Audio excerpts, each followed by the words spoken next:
Hi అందరికీ నమస్తే. ఉమ్మడి ప్రకాశం జిల్లాలో ఎస్సీ కాన్స్టిట్యూషన్లో ప్రధానమైనటువంటి నియోజకవర్గం సంతనూతలపాడు. ఈ సంతనూతలపాడు అనే నియోజకవర్గం ఒంగోలు నీరెస్ట్, అంటే ఒంగోలులో నగరంలో కలిసే ఉంటుందన్నమాట. కానీ ఇది బాపట్ల పార్లమెంట్ పరిధిలో ఉంటుంది. ఈ ఒక్క నియోజకవర్గం మాత్రం జిల్లాల పునర్విభజనలో ఆ సర్దుబాటులో జిల్లాలకి విషయానికి వచ్చేసరికి ఒంగోలులోకి కలపడం జరిగింది.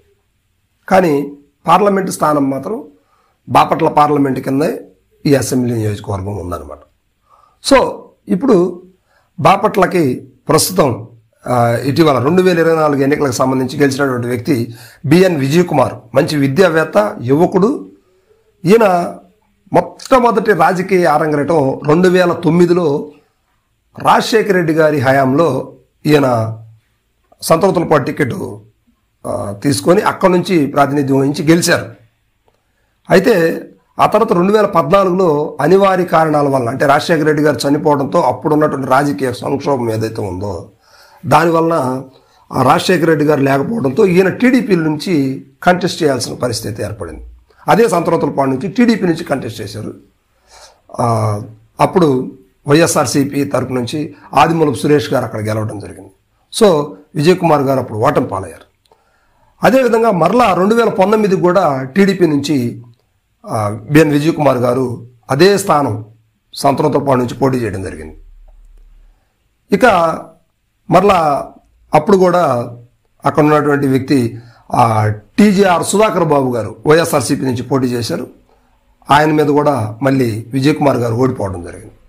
సో అయినా కూడా పట్టు వదలని విక్రమార్కుడిలాగా అంబేద్కర్ ఆశయ సాధనే తన లక్ష్యం అంటూ మరలా టీడీపీ నుంచి 2024లో కంటెస్ట్ చేయడం జరిగింది.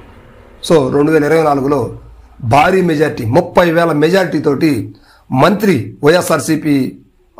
వైఎస్ఆర్సీపీలో ఉన్నటువంటి క్యాబినెట్ మినిస్టర్ మేరుగు నాగార్జున గారి మీద 30,000 మెజార్టీతోటి బిఎన్ విజయ్ కుమార్ గారు గెలవడం జరిగిందనమాట. సో ఈ గెలుపు కారణాలు ఏంటంటే 2 సార్లు ఓడిపోయినప్పుడు కూడా ప్రజలతో ఎక్కువ సంబంధాలు కలిగి ఉన్నటువంటి వ్యక్తి. సొంత ధనాన్ని ప్రజలకి కొన్ని సందర్భాల్లో తను హెల్పింగ్ నేచర్ ఏదైతే ఉందో ట్రస్టుల ద్వారా కావచ్చు, ఓన్గా కావచ్చు, సహాయం చేస్తూ నిత్యం పేద ప్రజలకి అండగా ఉండేటువంటి వ్యక్తి. ప్రతి ఒక్కరితో చిరునవ్వుతో ఏ పని కావాలన్నా కూడా, పవర్ లేకున్నా కూడా ఆయన చేసి పెట్టేటువంటి పరిస్థితులు బిఎన్ విజయ్ కుమార్ గారికి ఉన్నాయి. నియోజకవర్గం 4 మండలాలు, చీమకుర్తి, సంతనూతలపాడు, మద్దిపాడు, నాగులపులపాడు, ఈ 4 మండలాల్లో కూడా ఆయనకి ప్రజానీకం చాలా అండదండలుగా ఉన్నారు. అయితే గతంలో స్వల్ప మెజార్టీతో ఓడిపోయినప్పటికీ ఈసారి మాత్రం భారీ మెజార్టీతో 30,000 మెజార్టీతోటి విజయ్ కుమార్ గారిని గెలిపించారు. విజయ్ కుమార్ గారి కుటుంబం విద్యావేత్తలైనటువంటి కుటుంబం, చాలా సౌమ్యుడు.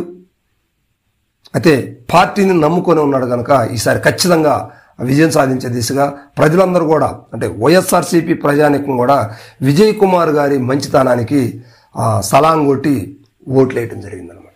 సో దానివల్ల విజయ్ కుమార్ గారు గెలిచారు. అంతేకాదు విజయ్ కుమార్ గారు గతంలో కావచ్చు, ఇప్పుడు అధికారంలో ఉన్నప్పుడు కావచ్చు, ఎక్కడా కూడా తన అహంకారాన్ని కానీ లేకపోతే తన గొప్పతనాన్ని కానీ ప్రదర్శించే ఆ తీరైతే ఎక్కడా కనిపించదు.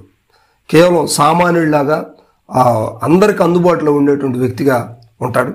ఇక టీడీపీ శ్రేణుల్లో అయితే విజయ్ కుమార్ గారికి చెప్పే పని లేదు. ఎంతో ఇష్టమైనటువంటి వ్యక్తిగా ఉన్నటువంటి యువకుడు బిఎన్ విజయ్ కుమార్. సో అందువల్లనే విజయ్ కుమార్ గారు ఈ విజయం ఘనంగా సాధించారని చెప్పుకోవచ్చు.